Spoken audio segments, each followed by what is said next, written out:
Dia selalu terpikir ukurannya adalah inflasi. Kalau saya terlalu pikir ukurannya daya beli. Ini kan parameter. Saya mengerti beliau adalah orang fiskal, saya orang moneter. Jadi apa-apa ngerem, saya apa-apa ngegas. Buzzer ini sebenarnya pemecah belah bangsa. Kagak NKRI banget. Dia taat sama duit. Iya.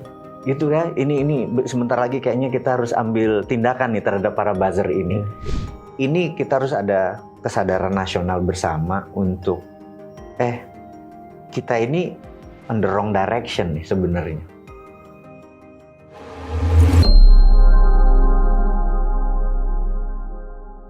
B Media Podcast. Mas Mardigu Sontoloyo. Bagaimana sih itu Mas? ada Mardigu Sontoloyo, ada betul ya? Ada Mas Wowi. Yang sopan yang mana? Yang nggak sopan yang mana? Kayaknya semuanya sopan. Sebagai orang Jawa Timuran itu nggak masalah, gitu ya? Pak. Diancu-ancu itu biasa aja. Kalau dengar Mas Butan lebih gila lagi asu gitu. Iya. Saya nggak tahu kalau ngomong Mas Wowi ini kan ada begitu banyak latar belakang ya. Geopolitik, geoekonomi itu masuk, luar biasa, pengusaha iya, hipnoterapi juga masuk. Terus motivator masuk semua. Itu kayak multi talenta gitu.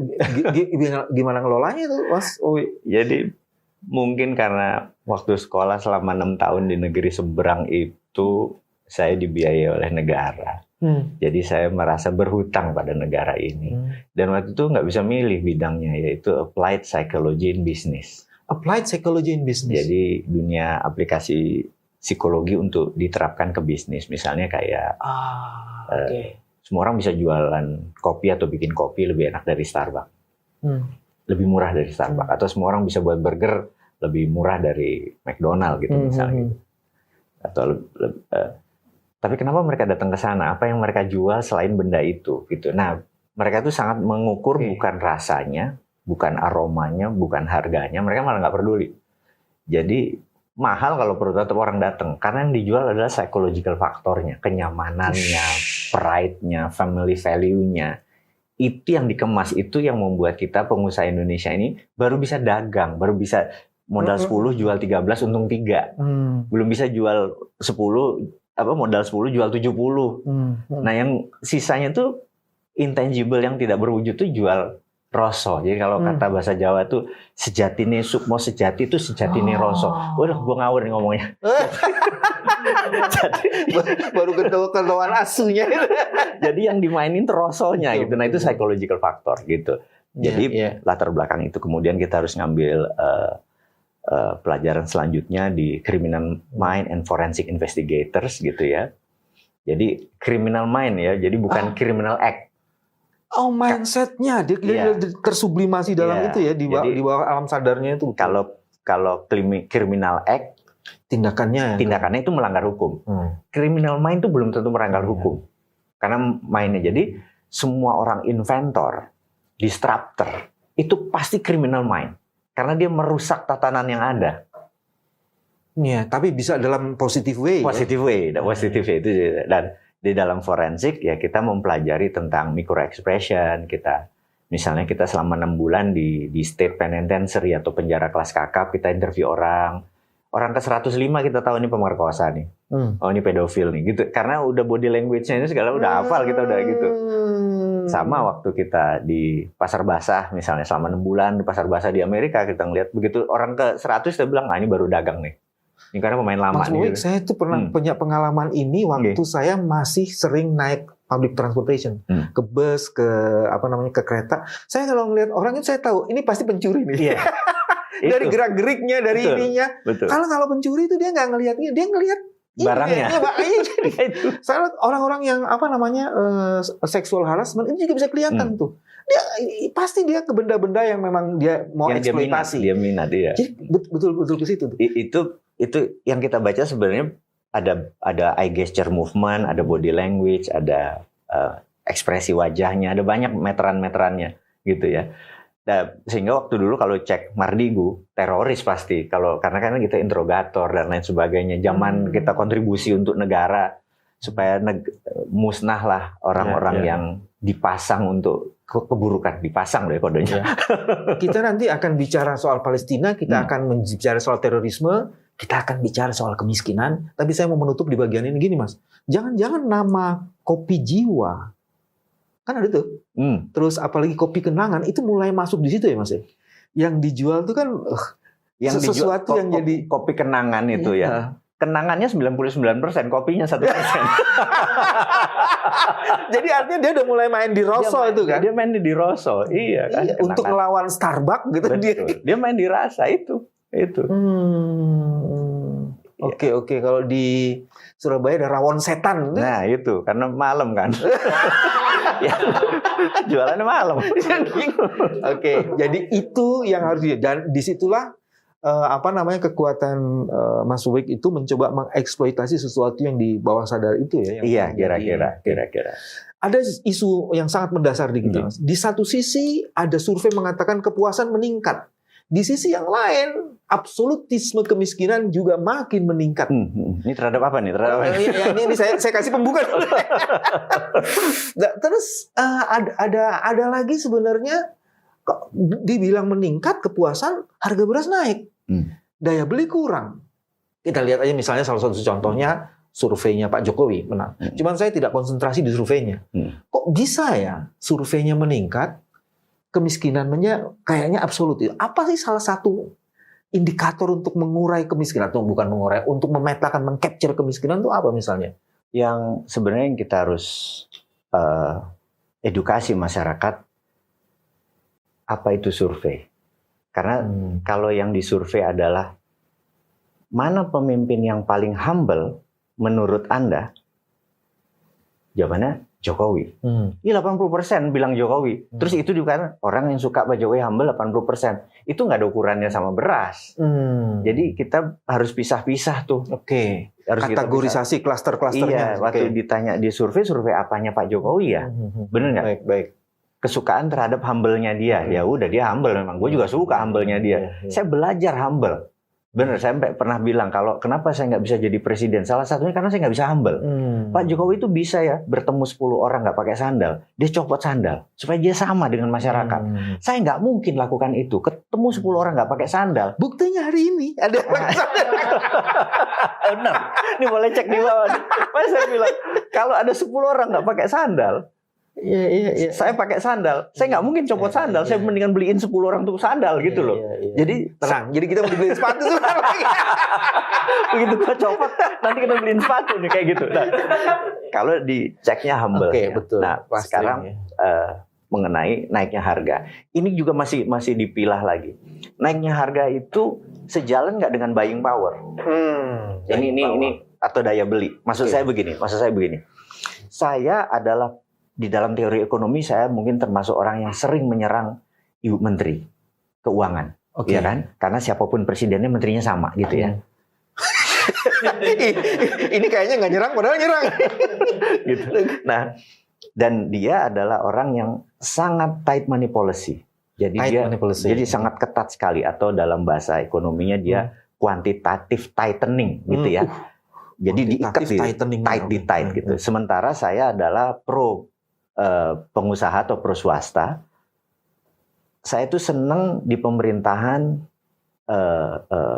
quantitative easing atau light atau easy money gitu.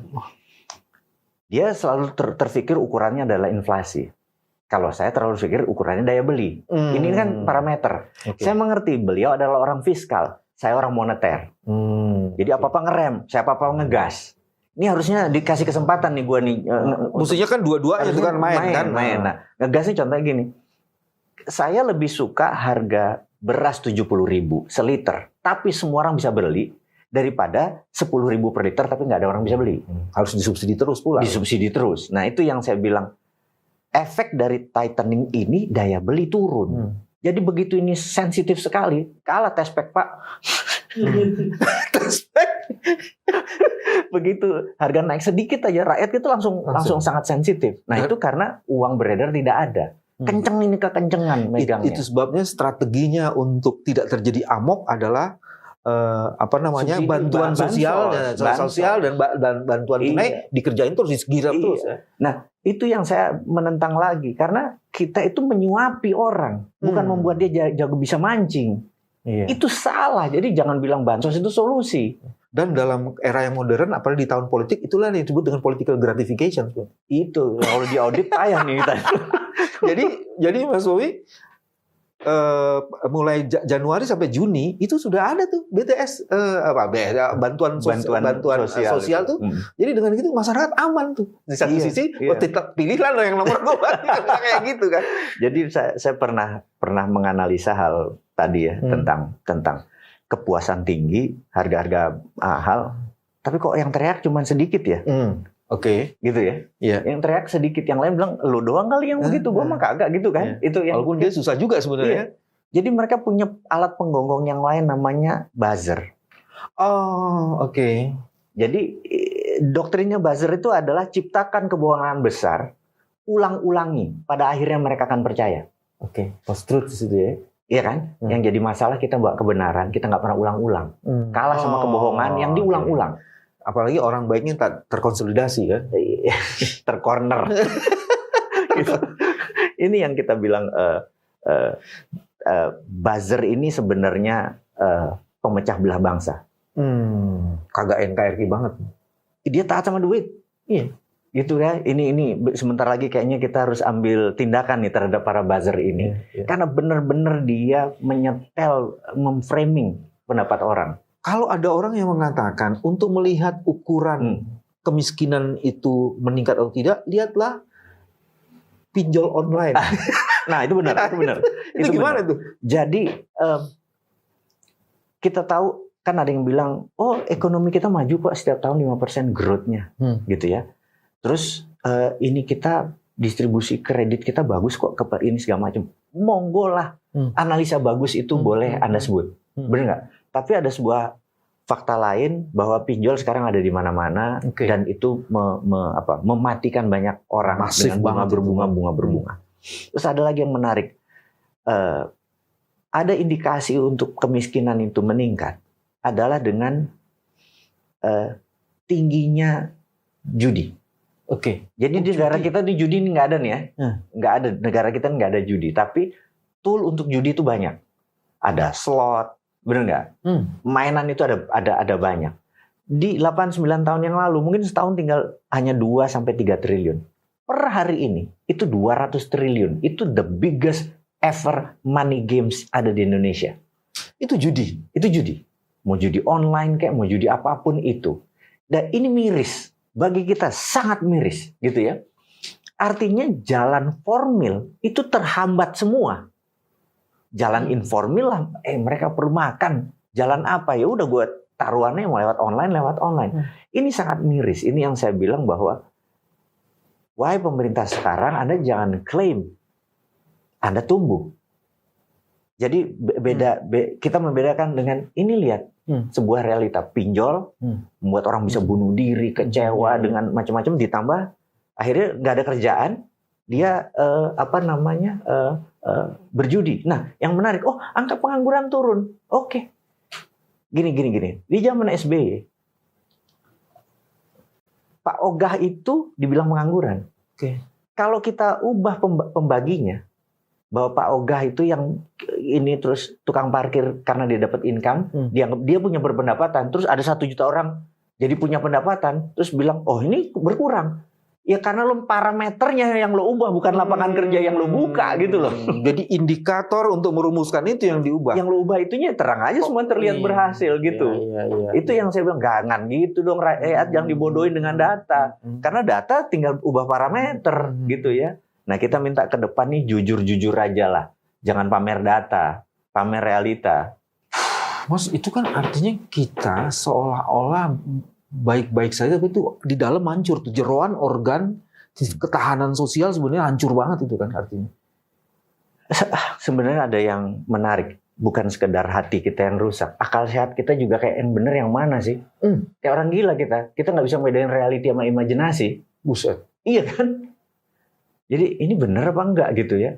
Karena kita over information saat ini masyarakat. Jadi di dalam psikologi itu otak manusia itu hanya bisa menerima 5 sampai 7 informasi pada saat bersamaan. Tapi kalau di flooding dengan ratusan informasi, pala kita hang. Kalau kemudian hari ini yang disebut dengan angka kemiskinan sudah 1 digit di bawah 10%, Mas Uwi percaya? Sangat percaya. Tapi kalau diperiksa kayak tadi itu, iya, karena datanya itu loh maksud saya. Kalau pakai data itu ya gue, jadi datanya tidak salah, tidak. Apakah dia benar-benar? Tapi lu parameternya yang gue nggak setuju gitu. Jadi kalau pakai ukurannya Mas Uwi, berapa sebenarnya kemiskinan struktural jumlah? Rasanya 27 sampai 30 juta kita di bawah kemiskinan, di bawah 0, sekian dolar. Saya lupa ini ya. Sangat miskin. Dan ini yang mereka di cover dengan subsidi, gitu. Ini ada yang menarik. Jadi struktur ekonomi itu harusnya gini. Kalau ini piramida ekonomi ya, top piramida, terus ke bawah segala macam tuh kira-kira piramida. Yang bagus itu negara kalau pensil, yang bagus. Kayak gitu ya, nggak terlalu piramida. Anggap di sini orang kaya, oligarki, terus gini segala macam. Yang menarik sekarang nih gini. Sekarangnya yang tengah dikecilin. Jadi sekarang tinggi gini terus ke bawah begini nih modelnya. Oh, gitu ya. Nah, dan ini by design. Kayak pohon cemara gitu.